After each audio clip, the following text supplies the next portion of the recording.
Shalom teman-teman semua, kami dari kelompok 1 akan mempresentasikan hasil diskusi kami. Namun sebelum itu, saya akan menjelaskan tujuan dari presentasi kali ini, yaitu supaya kita mengetahui bagaimana sejarah dan perkembangan kurikulum sampai kepada orientasinya. Dan bagaimana juga nih dengan orientasi atau kurikulum melalui pandangan Alkitab atau wawasan Kristen Alkitabiah. Nah, tanpa berlama-lama lagi, kita langsung ke videonya. Di dalam KBBI, kata kurikulum diartikan sebagai perangkat mata pelajaran yang diajarkan pada lembaga pendidikan. Arti lainnya yaitu perangkat mata kuliah mengenai bidang keahlian khusus.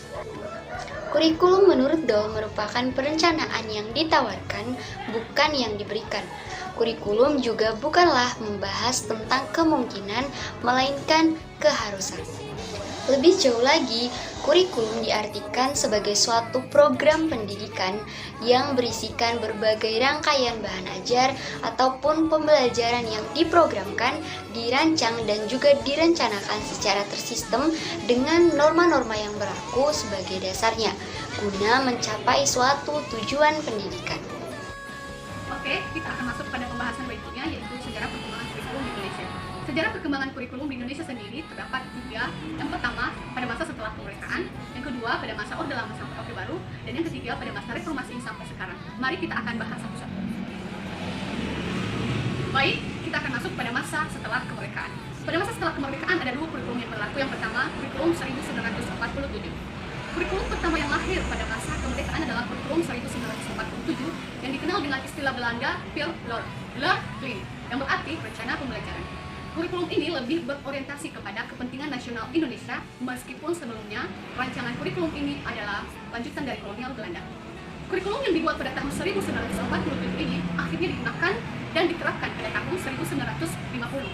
Penerapan sistem pembelajaran pada masa ini lebih mengarah kepada pembentukan karakter, karena pada saat itu Indonesia pada masa perjuangan dan pemulihan kemerdekaan. Yang kedua, kurikulum 1952. Kurikulum 1952 adalah kurikulum yang mengalami penyempurnaan setelah kurikulum 1947. Kurikulum ini jauh lebih berbeda dari kurikulum pertama.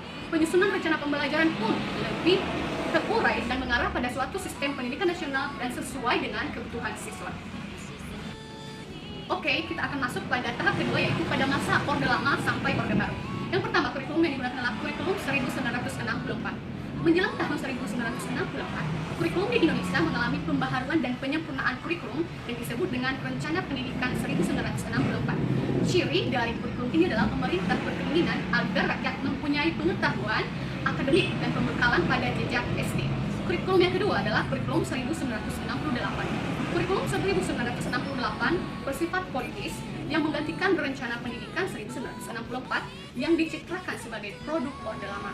Kurikulum 1968 bertujuan bahwa pendidikan ditekankan pada upaya pembentukan manusia Pancasila sejati, kuat, sehat jasmani, mempertinggi kecerdasan dan keterampilan jasmani, moral, budi pekerti, dan keyakinan beragama. Kurikulum yang ketiga adalah kurikulum 1975. Kurikulum 1975 lebih menekankan pada tujuan agar pendidikan lebih efektif dan efisien. Setiap satuan pelajaran dirinci menjadi tujuan instruksional umum, tujuan instruksional khusus, materi pelajaran, alat pelajaran, kegiatan belajar, dan evaluasi. Kurikulum yang keempat adalah kurikulum 1984. Kurikulum 1984 mengusung proses skill approach, meskipun mengutamakan pendekatan proses, tapi faktor tujuan yang penting. Posisi siswa ditempatkan sebagai subjek belajar dan dari mengamati sesuatu, mengelompokkan, mendiskusikan, dan melaporkan. Model ini disebut sebagai cara belajar siswa aktif. Dan kurikulum yang terakhir yang digunakan pada masa Orde Lama sampai Orde Baru adalah kurikulum 1994 dan suplemen kurikulum 1999. Kurikulum 1994 adalah hasil upaya memadukan kurikulum sebelumnya. Namun, perpaduan antara proses dan tujuan pun belum berhasil, sehingga banyak kritik berdatangan karena beban belajar siswa dinilai terlalu berat, sehingga perubahannya lebih mencolok pada pertambahan materi pelajaran siswa saja. Kemudian kita akan melihat sejarah perkembangan kurikulum di Indonesia pada masa reformasi sampai sekarang.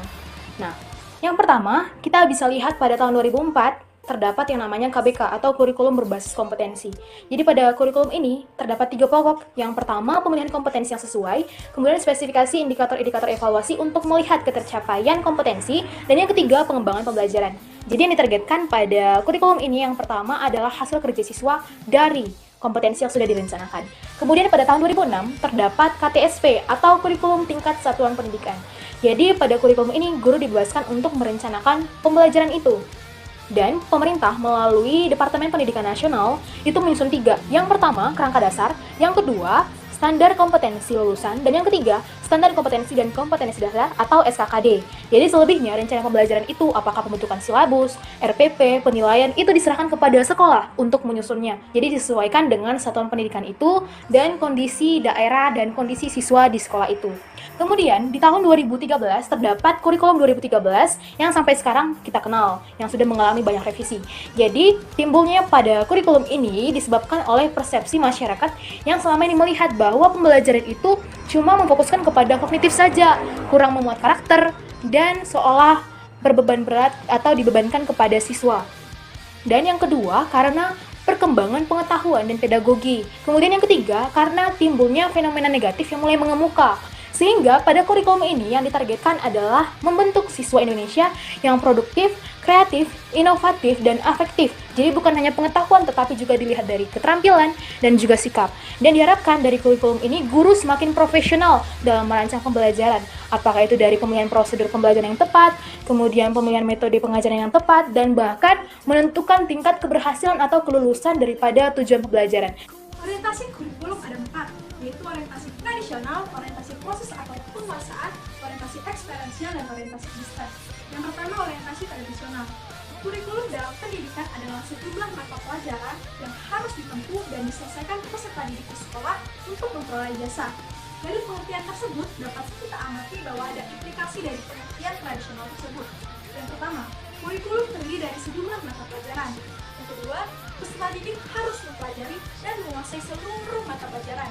Yang ketiga, mata pelajaran tersebut hanya dipelajari di sekolah. Yang keempat, tujuan akhir kurikulum adalah untuk memperoleh ijazah. Ada 2 tipe utama sekolah tradisional, yaitu esensialis dan perennialis. Kaum esensialis berpendapat bahwa yang pertama, sekolah-sekolah secara sistematis mengajarkan fakta-fakta, konsep-konsep, dan keterampilan-keterampilan dasar. Hal ini dikuasai melalui hafalan dan latihan. Selanjutnya, guru biasanya mengetahui pengetahuan apa yang penting untuk digunakan dalam hidup dan bekerja di masyarakat. Selanjutnya, guru memberitahukan kepada siswa dan orang tua prestasi yang diraih siswa dalam ujian. Kaum tradisional juga dapat menjadi kaum perennialis. Kaum perennialis percaya bahwa yang pertama, ciri dasar manusia adalah kemampuan mereka untuk bernalar. Yang kedua, harus terdapat kurikulum inti yang umum untuk semua siswa yang menekankan warisan budaya umum kita.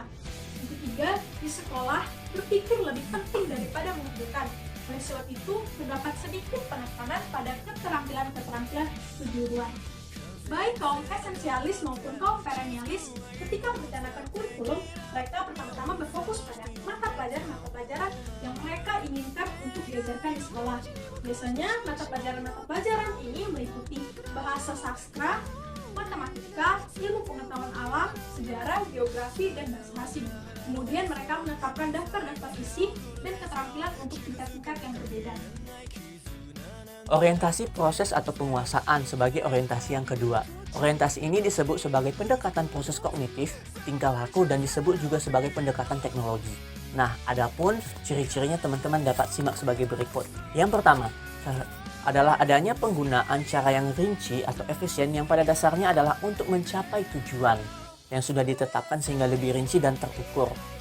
Jadi, sekolah yang memiliki orientasi ini akan kerap meneliti sehingga ada data empiris yang terkait dengan metode-metode belajar yang telah digunakan. Ciri yang kedua masih berhubungan dengan ciri yang pertama. Orientasi ini juga punya cara agar tercapai pembelajaran yang efisien, yakni penelitian yang terstruktur baik itu dari hasil penguatan dengan pemikiran yang terpimpin. Misalnya, dalam pembelajaran akan menyediakan angket-angket yang berisi dengan pertanyaan-pertanyaan. Katakanlah dalam pembelajaran biologi yang terkait materi pertumbuhan dan perkembangan sebuah kecambah. Nah, Angket ini akan berisikan tentang pertanyaan-pertanyaan struktural yang berisi tentang bagaimana proses kecambah tersebut. Dan itu adalah suatu ketetapan yang mungkin akan menjadi panduan kepada siswa atau para pelajar dalam membuat penelitian, dan juga kepada guru di sekolah yang menjadi teknisi yang wajib mengikuti instruksi dan langkah-langkah yang ada dalam nilai-nilai yang tercantum di dalam angket-angket tersebut. Dan ciri yang ketiga adalah bahwa dalam orientasi ini pengetahuan dipandang sebagai komoditas objektif yang sifatnya pribadi, bebas nilai, dan mau tidak mau harus digapai. Sehingga pendukung orientasi ini akan menyusun lebih dulu tujuan-tujuan apa yang harus dicapai dari suatu pembelajaran. Kemudian mengurutkan kira-kira apa yang harus dilakukan untuk mencapai tujuan tersebut. Apa langkah 1, 2, 3, dan seterusnya. Dan di mana tadi sudah dikatakan harus digapai, tanda kutip harus digapai. Maka pendukung-pendukung orientasi penguasaan akan merevisi kembali secara terus-menerus apakah tujuan atau pengalaman belajarnya. Mengapa? Ya, untuk mewujudkan pengetahuan yang dipandang harus dicapai. Nah, dari sini kita dapat lihat bahwa dari pandangan proses atau penguasaan, siswa dipandang sebagai objek yang terus-menerus harus diproses, tidak lagi sebagai subjek yang bertanggung jawab. Selain itu, pengetahuan tidak lagi bersifat objektif dan bebas nilainya. Nah, jelas hal ini bertolak belakang.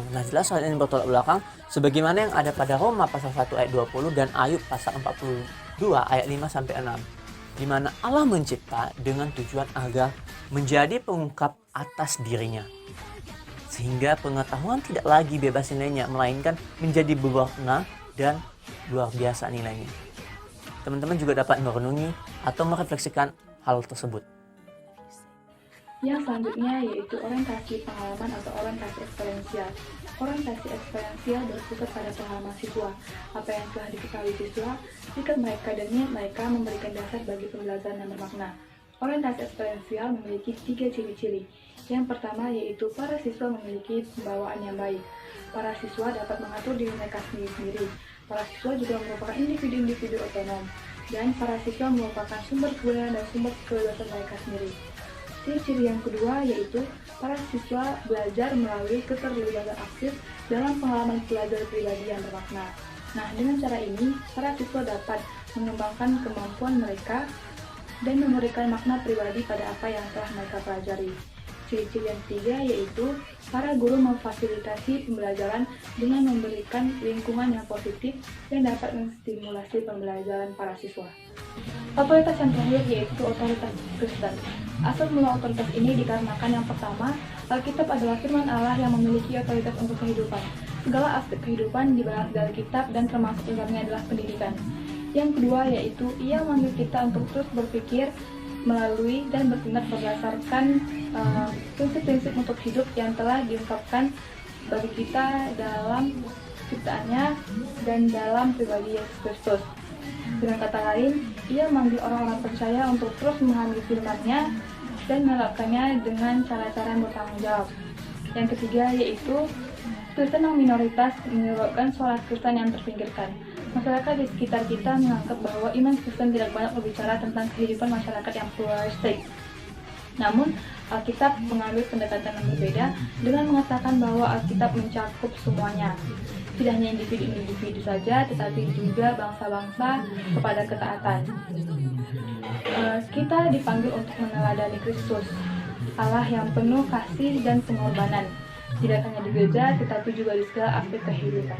Ciri-ciri orientasi Kristen. Yang pertama yaitu, jika kita menjelaskan bahwa Allah menuntut kehidupan yang penuh kasih dan pengorbanan, maka ruangan-ruangan kelas harus menjadi tempat di mana para guru mendorong dan membantu siswa untuk menjadi murid-murid Kristus yang responsif.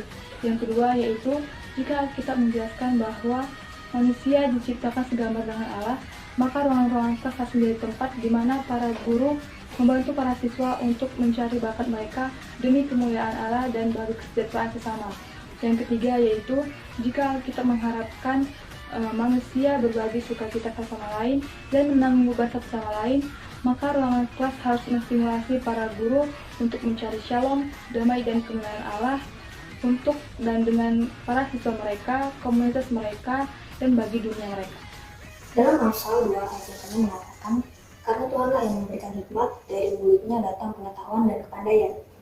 Tuhan telah memberikan kepercayaan, yaitu hikmat bagi kita. Begitu juga dengan pengetahuan dan kepandaian yang manusia miliki. Sudah sepantasnya bagi kita sebagai anak-anaknya menggunakan hikmat, pengetahuan dan kepandaian yang kita miliki itu untuk menyuarakan kebaikan Tuhan. Salah satunya adalah melalui lembaga pendidikan, yaitu pembentukan kurikulum yang sangat berperan penting bagi pendidikan kita saat ini, terutama di Indonesia. Tanpa adanya hikmat yang dimiliki oleh orang pada abad pertengahan yang menemukan kurikulum, kemungkinan besar kurikulum saat ini tidak akan ada, bahkan kemungkinan pendidikan saat ini tidak menggunakan kurikulum dan tidak akan berjalan sebaik seperti sekarang. Melalui pengetahuan dan kepandaian yang diberikan kepada manusia, sehingga manusia dapat mengembangkan setiap pengetahuan yang dimiliki. Hal inilah yang menjadi pada orientasi kurikulum pada masa ke masa. Terdapat beragam asumsi dasar yang dipikirkan oleh manusia agar pada setiap perkembangan kurikulum dapat menciptakan kurikulum yang lebih baik dan sesuai dengan visi misi pendidikan. Oleh karena itu, kita sebagai manusia yang berhikmat memiliki pengetahuan dan kepandaian, tidak seharusnya kita mengembangkan apa yang kita miliki. Misalnya melalui talenta kita ataupun pendidikan yang sedang kita tempuh saat ini, agar kita dapat belajar dengan sungguh, sehingga dengan hikmat, pengetahuan dan kepandaian kita miliki, kita dapat menjadi berkat di dalam dunia kerja. Sama halnya dengan peran kurikulum ini, ia telah menjadi berkat kepada semua orang, terutama di dalam dunia pendidikan.